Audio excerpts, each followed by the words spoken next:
ಅನುದಾನ ಅಂದರೆ ಏನು ಸಂವಿಧಾನಾತ್ಮಕವಾಗಿ ಕಾನೂನಾತ್ಮಕವಾಗಿ ನಾವು ಕೂಡಿ ಕೊಟ್ಟಿರ್ತಕ್ಕಂಥ ಟ್ಯಾಕ್ಸ್ನೊಳಗೆ ನಮ್ಮ ಭಾಗ ಕೊಡೋದು ಅದು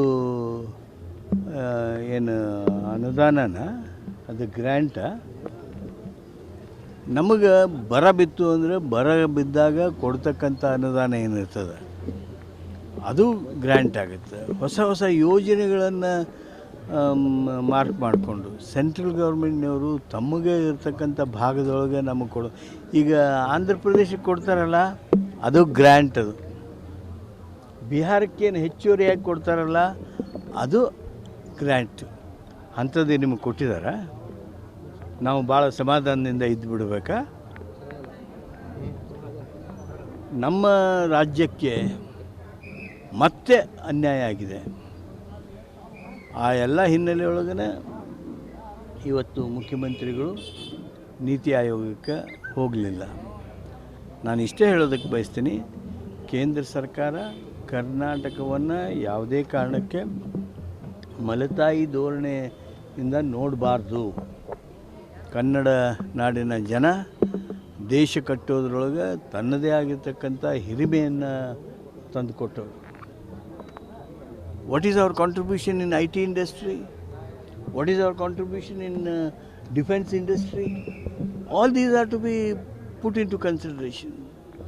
It is unfortunate that the Government of India is not looking at our merit and giving us the required support.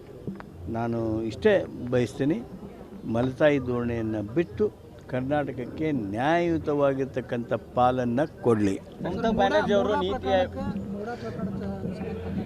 CM ಅವರಿಗೆ ಮುಜುಗರ ಉಂಟು ಮಾಡಬೇಕಂತೇಳಿ ಪಾದಯಾತ್ರೆಗೆ ಇವತ್ತು ಪ್ಲಾನ್ ಮಾಡಾಗ್ತಾರೆ ಸರ್. ಅದಕ್ಕೆ ಮಾಜಿ ಸಿಎಂ ಯಡಿಯೂರಪ್ಪನವರು ಅದನ್ನು ಚಾಲನೆ ಕೊಡ್ತಾರಂತೇಳಿ ಇದ್ರ ಬಗ್ಗೆ ಹೇಳ್ಬೇಕು. ಮಾಜಿ ಸಿಎಂ ಯಡಿಯೂರಪ್ಪನವರು ಚಾಲನೆ ಕೊಡಲಿ, ಕುಮಾರಸ್ವಾಮಿಯವರು ಅದರಲ್ಲಿ ಭಾಗವಹಿಸಲಿ, ಬಸವರಾಜ ಬೊಮ್ಮಾಯಿಯವರು ಭಾಗವಹಿಸಲಿ, ಜಗದೀಶ್ ಶೆಟ್ಟರ್ ಅವರು ಅದರ ಮುಖಂಡತ್ವ ವಹಿಸಲಿ. ನಾನು ಇವರೆಲ್ಲರನ್ನೂ ಕೇಳ್ತೀನಿ, ನಿಮ್ಮ ಮೇಲೆಯೂ ಅಪವಾದನೆ ಬಂದಿದ್ವಲ್ಲ, ಅಲಿಗೇಷನ್ ಬಂದಿತ್ತಲ್ಲ, ನಿಮ್ಮ ಕುಟುಂಬದ ಸದಸ್ಯರ ಮೇಲೆ ಅಲಿಗೇಷನ್ ಬಂದಿತ್ತಲ್ಲ, ಅವಾಗ ಎನ್ಕ್ವೈರಿ ಕಮಿಷನ್ ಮಾಡಿದ್ರಿ, ನೀವು ತನಿಖೆಯನ್ನು ಮಾಡಿಸ್ಕೊಳ್ಳೋದಕ್ಕೆ ಮುಂದೆ ಬಂದ್ರಿ. ಸನ್ಮಾನ್ಯ ಸಿದ್ದರಾಮಯ್ಯನವರು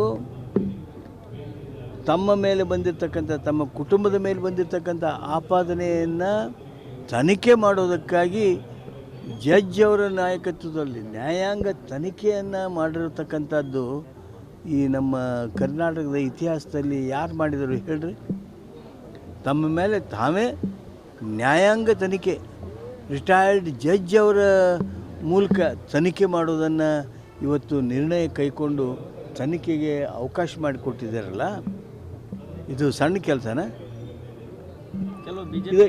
ಇದನ್ನು ಗಮನಿಸಬೇಕು. ಇದು ಪ್ರಜಾಪ್ರಭುತ್ವದಲ್ಲಿ ಪಾರದರ್ಶಕವಾಗಿರೋದಕ್ಕೆ ಸಿದ್ದರಾಮಯ್ಯನವರು ಮಾಡಿಕೊಟ್ಟಿರ್ತಕ್ಕಂಥ ಒಂದು ದೊಡ್ಡ ಹೆಜ್ಜೆಯ ಅವಕಾಶ. ಬಿಜೆಪಿ ಶಾಸಕರಿಗೆ ಮೂಡ ಸೈಟ್ಗಳು ಅದಾವ ಅಂತ ಹೇಳಿ ಅದಾವೆ. ನೋಡಿ, ಯಾರು ಸೈಟ್ ಅಲ್ಲಿ ಮೆಂಬರ್ ಇದ್ರಲ್ಲ ಮ್ಯಾನೇಜಿಂಗ್ ಕಮಿಟಿ ಒಳಗೆ, ಅದರೊಳಗೆ ಯಾರು ಸೈಟ್ ಇಲ್ಲ ಹೇಳಿ? ಯಾರು ಸೈಟ್ ಇಲ್ಲ ಹೇಳ್ರಿ?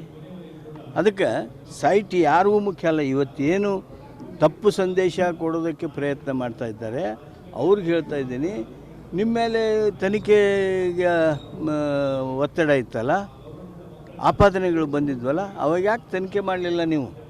ನಮಸ್ಕಾರ.